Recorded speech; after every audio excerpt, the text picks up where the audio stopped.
Hello, everyone, and welcome to The Buck Stops Here. I am Catherine Murray.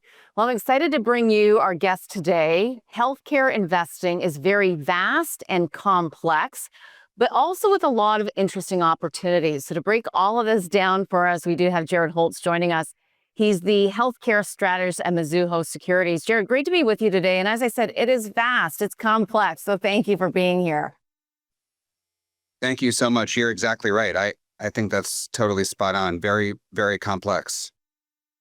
So today I thought we would just focus in on a couple of the subsectors within healthcare, such as pharmaceuticals, as well as biotech. And why don't we just start with the pharmaceutical sector? Because there's been so many significant headlines surrounding it, particularly with respect to the pricing, drug pricing. President Trump wants lower pricing. We've also got GLP-1s infiltrating the space. You've got patent expiration. So can you give us from a top-down perspective how you're looking at the group right now? Yeah, for sure. I mean, a lot of sort of conflicting headlines over the past few months with respect to, the government's involvement in or around the pharmaceutical space. I think on one hand, some of the more recent developments have been positive, insofar as I think if the administration believes that, some of the drug pricing efforts that are being made are sufficient. I think that gives the pharmaceutical companies in the industry a little bit more cover, maybe a little bit more transparency and understanding of what the next few years are going to look like.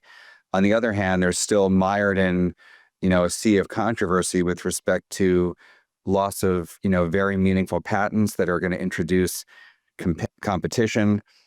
And then the IRA, which is going to have, a substantial impact on numbers and financials over the medium to long term as well.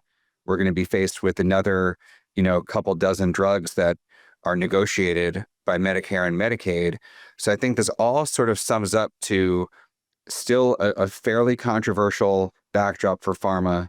Potentially, if the government decides that all of the drug pricing initiatives, if that has been solved for, at least in their eyes, then maybe pharmaceutical companies and executives feel a little bit better going into next year, knowing that some of the items that the government was really focused on have been addressed.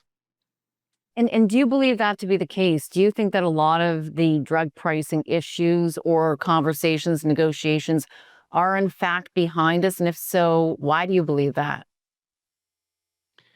I have to, part of me feels like what's happening with the pharmaceutical sector as far as drug pricing is still a net negative as it impacts the numbers.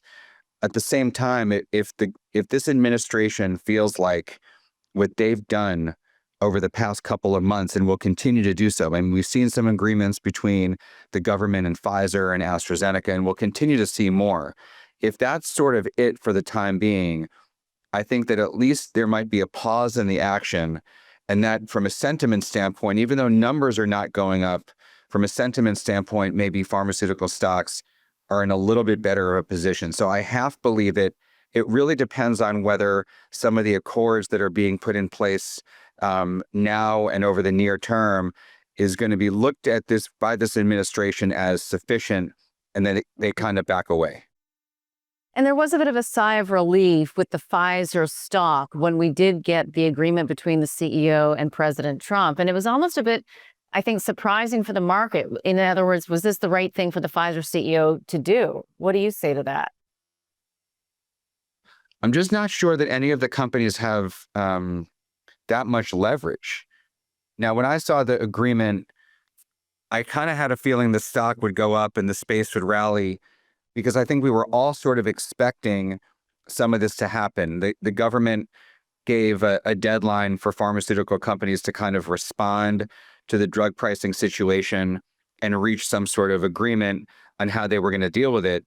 But then when you look at the actual impact on Pfizer, some of the drug prices around the Medicaid business especially are still going lower. They're going to be impacted by IRA.